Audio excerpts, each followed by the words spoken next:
Okay, here we are back again. Topic number 4, example qualifying questions. Let's have a look at this. So qualifying the target audience. So for example, how many employees do you have there, Bill? So that might be if someone's on the phone and they're talking about a particular solution. My phone system guy uses that because he wants to get a rough idea of, hey, am I dealing with someone who's going to have a system worth $2,000 or a system worth $40,000? Then a follow-up from that could be after a little bit more conversation. And with your 30 people there, Bill, how many phones on desks does that equate to? This is still a demographic style question. Are they in my target audience? So are they in the target group for this fellow, which was 10 to 40 phones on desks, yeah? 20 to 50 people roughly is around there.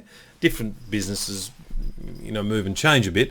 But that's what he wants to find out. Tell me a bit more about your business, Bill, so he can find that, and then Bill will be explaining more. Most business owners love to talk about themselves. If you're not selling to a business owner, you might be selling to a senior exec. Tell me a bit about your company. If you're selling to a homeowner, tell me a little bit about your house and what you're trying to achieve with it.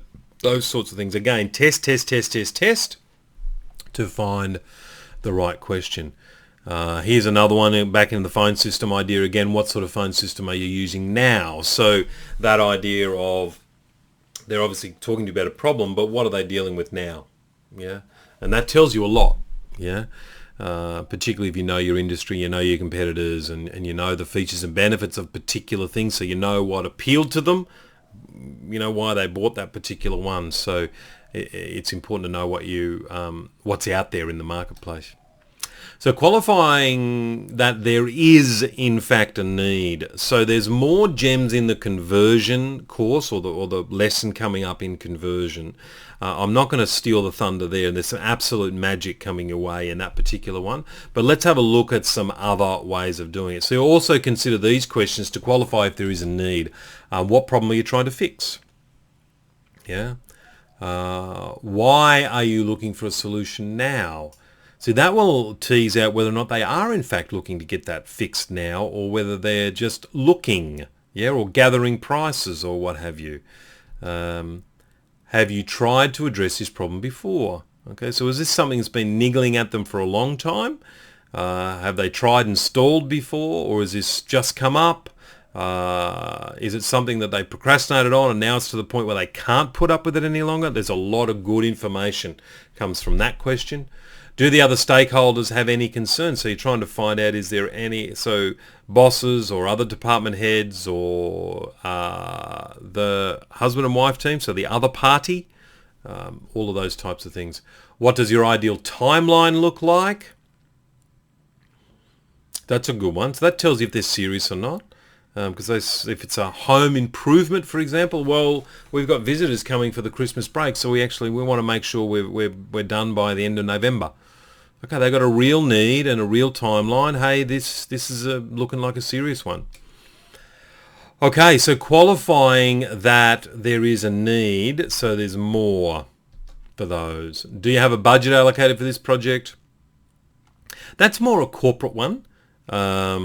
But you could ask that if it was a private person. You may ask it in a different way. Did you have a figure in mind? Have you got an upper limit? There's many ways you could achieve what you're trying to achieve, Bruce. I like to ask clients, have they got something in mind as to around about where they want to be? And you're hoping that they'll be honest with you, right?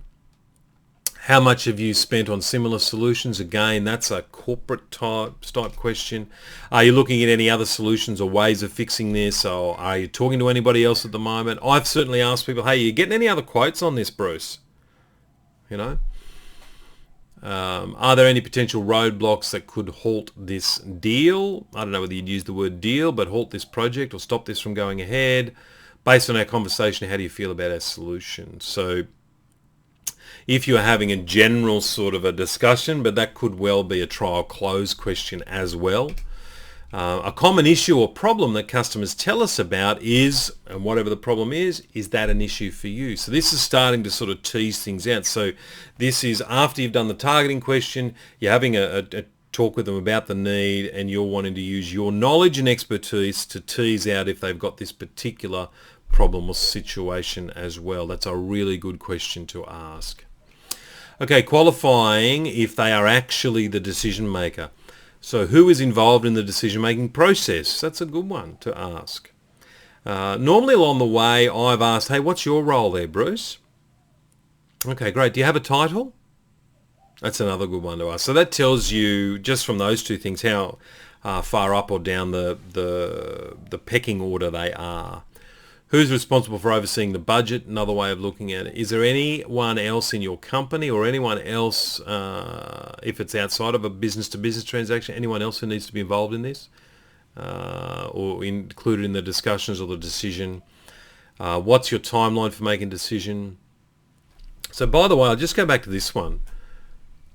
People go, oh, yeah, but I can pass all the information on. So they try and brush that off. I think you want to stay strong on that and say, hey, no, Bruce, look, I've been at this for a really long time. And what I've found is that when there's more than one person involved in making a decision, they have different thoughts and considerations and questions to what you have.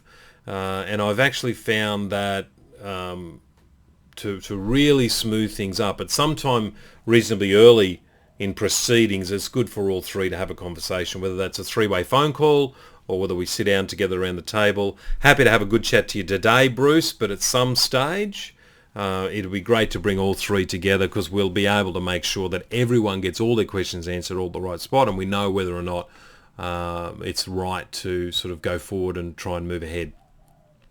I've had very few people push back on me on that, yeah? But you've just got to hold strong, right? What is your timeline for making the decision? Okay, so they give you some indications of how to make sure they are the decision. If you're not dealing with the decision maker, you've got to get to deal with the decision maker, right?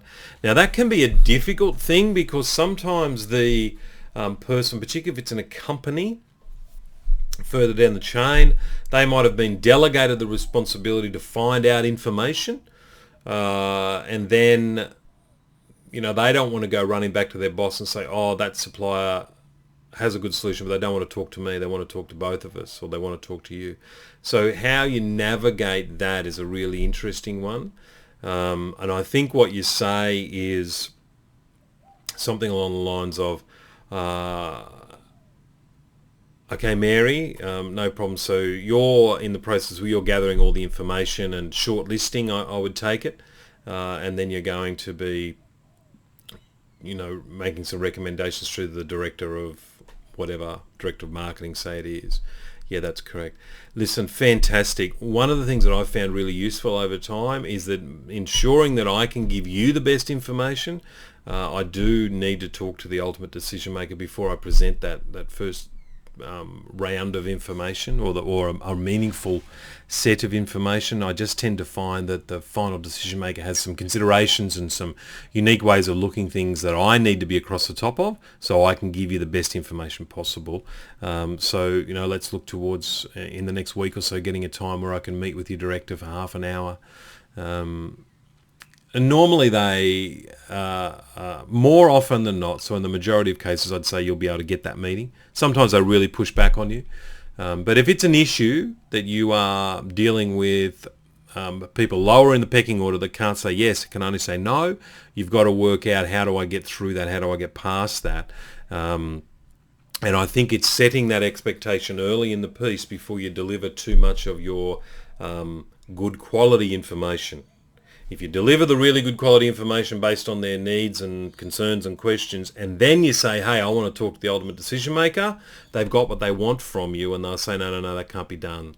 So you've got to set up the expectation prior that you're going to talk to the decision maker. Okay, getting ready now for topic number 5, which is the final one, on qualifying questions to advance and to close the sale. So I'll see you in a tick on that particular topic. See you soon.